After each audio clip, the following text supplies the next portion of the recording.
হয়, কৰ্কট ৰোগে সমগ্ৰ বিশ্বৰ মানৱ জীৱনলৈ কঢ়িয়াই অনা ভয়াৱহ সমস্যাৰ মাজতে মাজুলীৰ কৃষকে গঢ়ি তুলিছে কৰ্কট ৰোগ প্ৰতিৰোধী খেতি।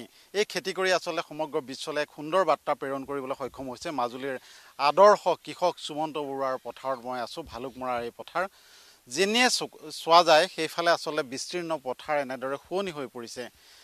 বিভিন্ন ধৰণৰ খেতি, বিশেষকৈ কণী ধানৰ খেতি, আৰু এইবাৰ তাত সংযোজিত হৈছে কৰ্কট ৰোগ প্ৰতিৰোধী বাজৰা খেতি। যোৱাটো বৰ্ষত আমি বাজৰা খেতি, সুমন্ত বৰুৱাই কৰা বাজৰা খেতিৰ আমি দৃশ্য বা ইয়াৰ খবৰ আমি ৰাইজলৈ প্ৰেৰণ কৰিছিলোঁ।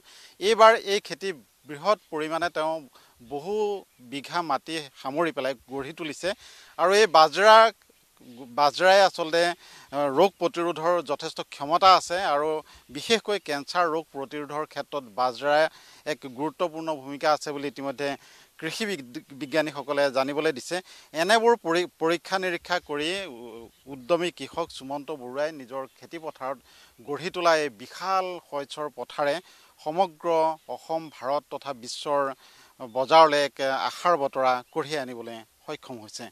সুমন্ত বৰুৱা আছে, আৰু এই যি বাজৰাৰ প্ৰতিৰোধী ক্ষমতা, ই সঁচাকৈ সকলোৰে বাবে এক আশাৰ বতৰা। আৰু যি সময়ত আচলতে সমগ্ৰ বিশ্বজুৰি কৰ্কট ৰোগে ভয়াৱহ প্ৰভাৱ পেলাইছে, চানি ধৰিছে সমগ্ৰ বিশ্বত, সেই সময়তে এনেধৰণৰ ৰোগ প্ৰতিৰোধী এক খেতি গঢ়ি তুলিছে।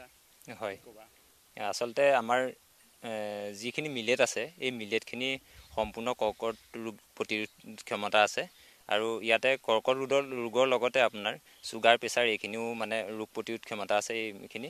আৰু মই 2013 চনৰ পৰা যি মিলেট খেতি কৰি আহিছোঁ, এই মিলেট খেতিৰ লগতে মই আৰু কিছু নতুন সংযোজন কৰিছোঁ। আৰু সেই হিচাপতে আপোনাৰ যোৱা বছৰো মই এই পাৰ্ল মিলেট কৰিছিলোঁ, যিটো আমি বাজৰা বুলি কওঁ। আৰু এই বছৰো আপোনাৰ যিটো হায়দৰাবাদৰ JK জেনেটিক চিড কোম্পানী আছে, তেওঁলোকে মোক এইবাৰ 4 বিঘা মাটিত এই খেতি কৰিবলৈ দিছিলে, আৰু তেওঁলোকে খুব ধুনীয়া সহযোগিতা আগবঢ়াইছে। আমাৰ জিলা কৃষি বিভাগেও সম্পূৰ্ণ সহযোগিতা আগবঢ়াইছে, আৰু তেওঁলোকৰ মানে সম্পূৰ্ণ সহযোগিতাত আমি এই খেতি কৰিবলৈ লৈছোঁ। আৰু তাৰ উপৰিও আমাৰ যি যোৰহাটত কৃষি বিজ্ঞান কেন্দ্ৰ আছে, সেই কৃষি বিজ্ঞান কেন্দ্ৰৰ যিসকল বিজ্ঞানী, তেওঁলোকেও আমাক যথেষ্ট পৰিমাণে দিহা পৰামৰ্শ দি এই খেতিত কৰিবলৈ উৎসাহিত আৰু অনুপ্ৰেৰণা যোগাই আহিছে।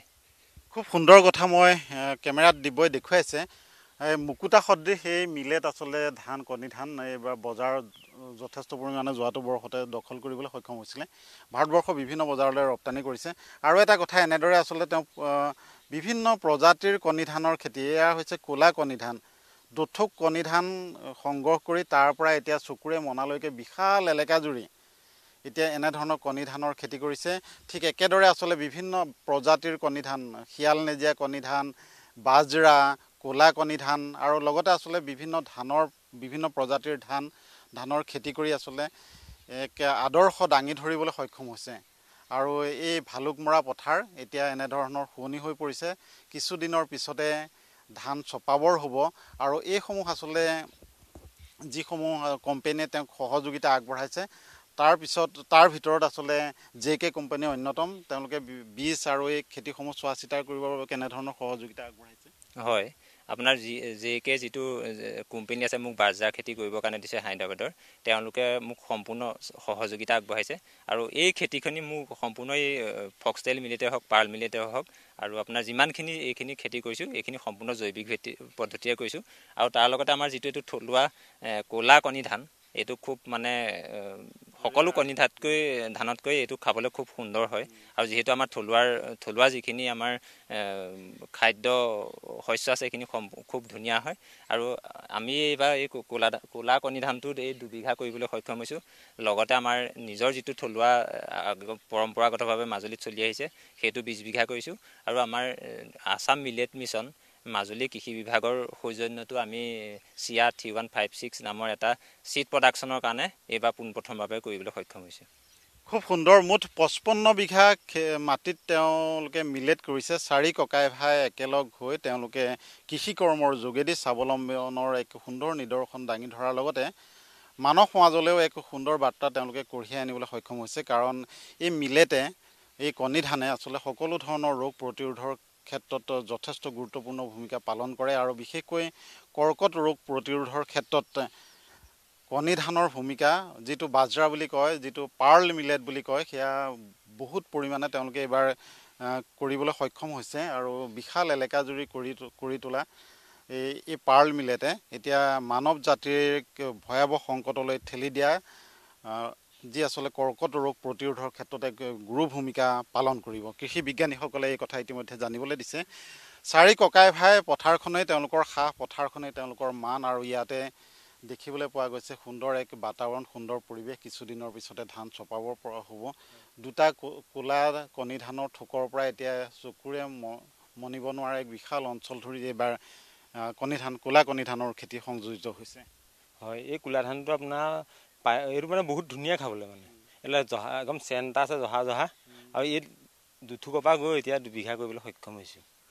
আৰু টোটেল 55 বিঘা আছে, বাজৰা আছে, তাৰপিছত আপোনাৰ পাৰ মিলেট আছে, তাৰপিছত আৰু এই ক'লা ধান আছে, তাৰপিছত তেনেকৈ আছে আৰু খুব সুন্দৰ। আৰু এনেদৰে আচলতে কৃষি কৰ্মৰ যোগেদি স্বাৱলম্বনৰ নিদৰ্শন দাঙি ধৰা মানৱ জাতিলৈ সুন্দৰ আশাৰ বতৰা কঢ়িয়াই অনা আৰু সমগ্ৰ পথাৰ জুৰি এনেদৰে সজাই তোলা আশাৰ বতৰাই সমগ্ৰ মাজুলীৰ এক সুন্দৰ ছবি প্ৰতিফলিত কৰিছে।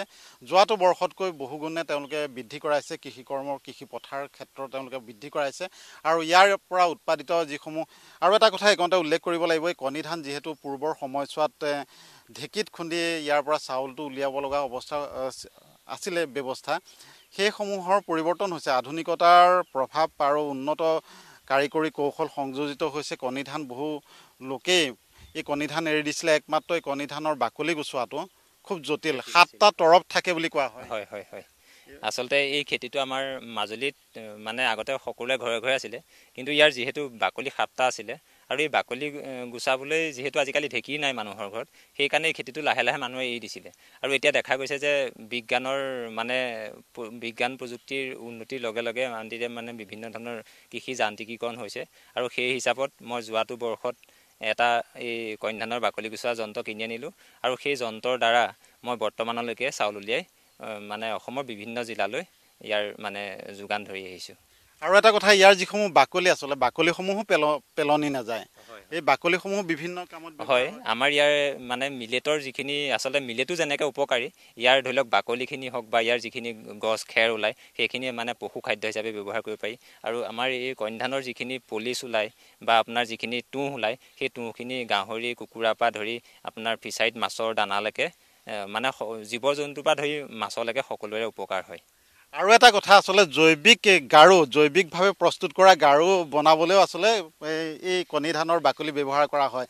যি কণী ধান এতিয়া সমগ্ৰ বিশ্বতে খুব এক গুৰুত্বপূৰ্ণ খাদ্য হিচাপে, খুব এক লাভৱান খাদ্য হিচাপে, ভিটামিন পুষ্টিকৰ খাদ্য হিচাপে পৰিগণিত হৈছে। এই কণী ধানৰ যোগেদি ৰোগ প্ৰতিৰোধৰ লগতে আচলতে বিভিন্ন কামত ব্যৱহাৰ কৰা, যেনেধৰণৰ আচলতে বিশেষকৈ শিশু খাদ্য প্ৰস্তুতৰ কাৰণেও কণী ধান এক গুৰুত্বপূৰ্ণ খাদ্য হিচাপে বিবেচিত হৈছে।